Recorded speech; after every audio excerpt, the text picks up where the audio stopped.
Let's bust some myths around missing data and understand what should you do if you have them in your research.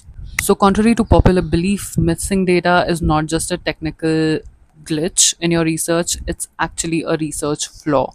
And I'll give you not two but four reasons as to why you should be very careful around missing data in your research paper.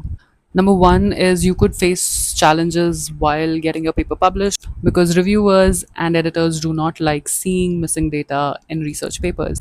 Missing data leads to reduction in sample size, which could lead to a reduction in the power of your study, which would ultimately make it very difficult to prove anything with confidence. Number three, missing data could show that you have bias in your study. After all, sick patients would not come for follow ups, right?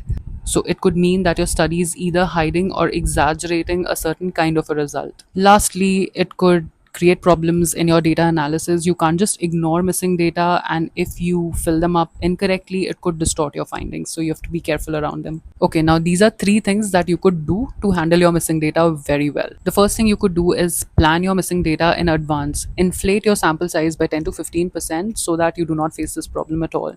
Always record why your data is missing. Is it because of technical reasons or is it because of participant refusal? This would help in analysis. Lastly, learn techniques of handling this missing data like imputation, last observation carrying forward, and sensitivity analysis. All of these could help you while you're doing your data analysis. Bear in mind that over 45% of research articles simply get rejected because they have missing data. Make sure this is not the reason why your manuscript is getting rejected for publication. I hope this helps.